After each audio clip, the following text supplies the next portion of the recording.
So it's a very cold winter's morning. It's actually December the 10th. It's warmed up a little bit, but I've actually got to move my boat today and it's very muddy, but I thought I'd take you along with me and tell you all about what I've spent on my boat so far.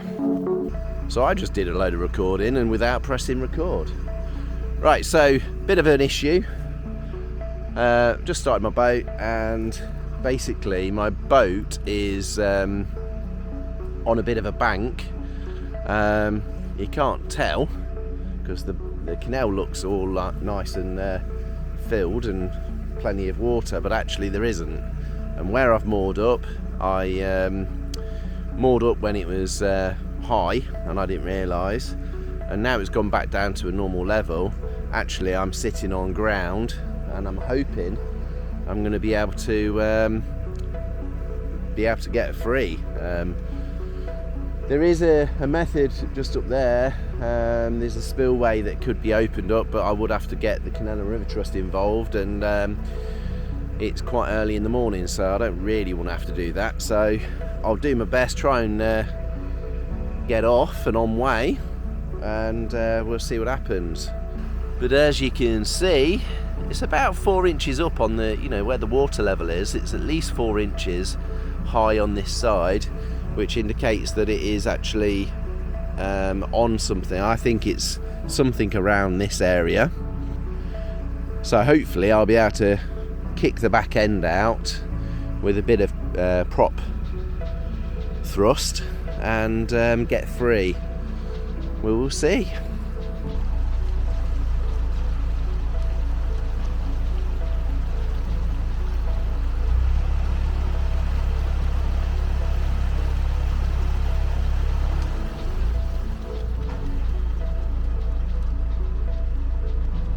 As you can see, I am absolutely stuck on the side. I'm doing whatever I can to try and get off the bank, but it doesn't look good.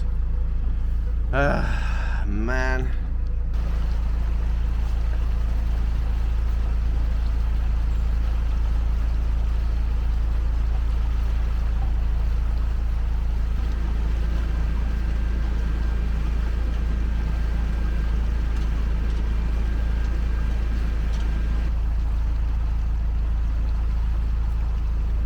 Yes!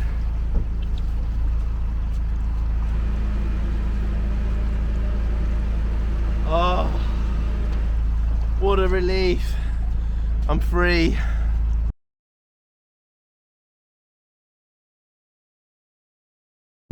So one of the first things obviously was buying the boat. Was 47,000 and it's a Collingwood sail away. I think the boat is now, if you were to try and get the sail away, exactly what I got. So I got it primed, yeah, the windows and the doors in, no locks, insulated engine and water tank, which was supposed to be 1,000 litres, but it wasn't. It's probably about 600 litres. If you're to try and get that same boat as a sail away now, I think you're talking about 70,000. It's gone up dramatically. It then went and sourced certain materials. Well, in fact, I was sourcing them before I actually took the delivery of the boat. One of the major costs was going to be lining the boat. I spent about £1,500 on wood alone. I sourced the wood from Facebook Marketplace, all brand new and everything. Yeah, I found good contacts on there. It was very useful. The actual ply was about £800, and I brought just the right amount actually, and it did all of the walls. The nearest quote I had was about £3,000 for just the ply. One of the other things I did straight away was solar panels and batteries and things like that. So solar panels I spent £630 on. They are 375 watt per panel, and I've got 6 of them. Electrics, I spent about £500 on. Electrical wiring was all flexible cable and quite thick cable, because I was running a 12 volt system. For those who don't know, the lower the voltage, the thicker the cable has to be. It can heat up if you don't allow the current to go through quite freely. So yeah, we had to go quite thick on all the cables. Inverter was cheap, about £300 on inverter. Big cost, solar chargers, they were really expensive actually. But MPPT charge converters, £1,200. I had 3 of them, and they're 100 amp per one. Basically, you have to make a calculation according to what panels you've got, how much the solar chargers can actually take. So you can't, like, with my system, I can't put 3 panels per charger converter or MPPT charger. It can only actually do 2, so that's why I've had to have 3 charge MPPT charge converters. The central heating cost me about £1,000 all in all, with the radiators, Webasto diesel heater, Google smart thermostat. Pretty much about £1,000 I spent on those items. Lighting throughout the boat I spent about £200 on. That's all of the LEDs, downlighting, everything basically. Didn't have to spend too much on that at all. Again, sourced it from various places on the internet.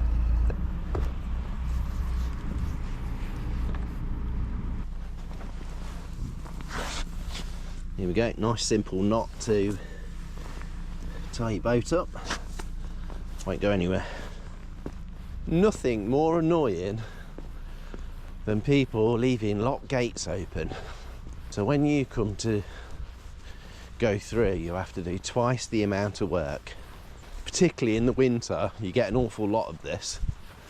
Further up, I've been shutting quite a lot of the paddles because everybody's been leaving the paddles open as well.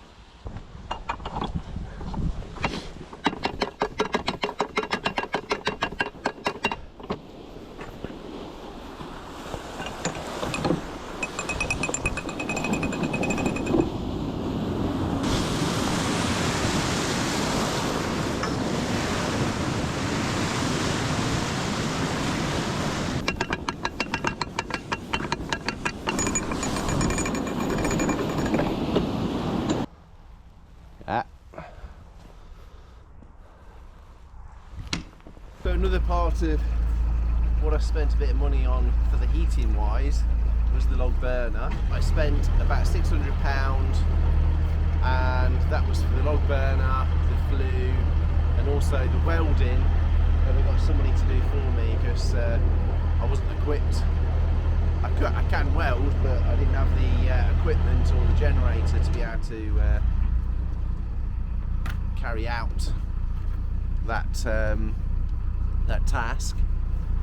I spent about, well, I know exactly actually, I spent £800 on the batteries, 8 leisure batteries that I actually added to the system, and also the clarifier, £800 on that, which was quite a shock. I didn't realise a cylinder could be that expensive, but that allows me to heat the hot water off my Webasto and off my engine as I'm running.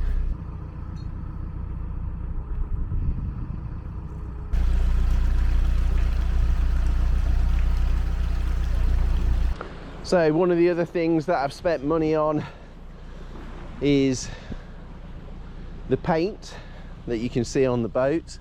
I've spent £450 on the paint, and I haven't actually finished the roof yet. I need to move the solar panels and paint under there as well, but I've also got blue to go on. So I initially paid £450. That was for everything, all I needed, primer, everything else, and the blue paint, which isn't on. But then I've also spent another £200 on more paint, because when I'm ready to do it again, hopefully once the weather picks up again, I'm going to blitz it and do a whole nother top coat, and hopefully if I do it right, I'll be able to give it a bit of a polish, which will make the paintwork look amazing compared to what it does now. It does look good though, just it could look better.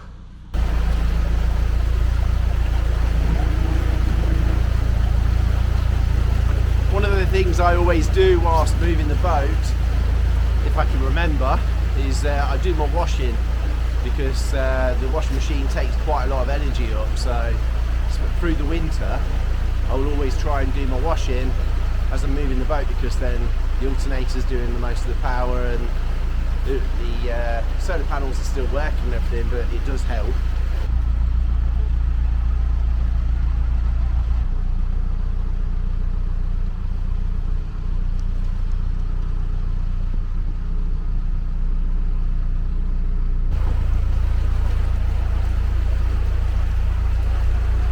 I spent about £500 on the wardrobe, sliding doors, and the bed in the smaller bedroom. Carpets cost me £300.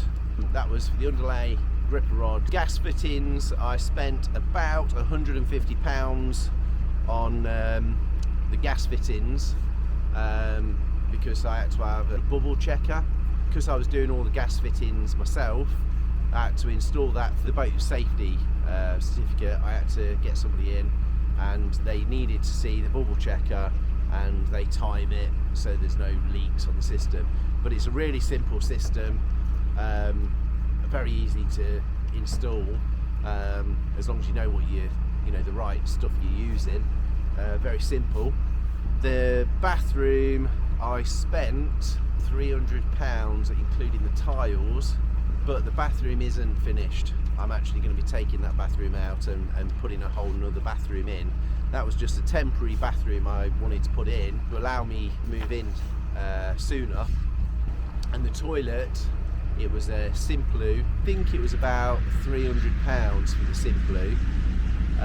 There are other brands what does exactly the same, but they're charging like £800–900 for the same thing.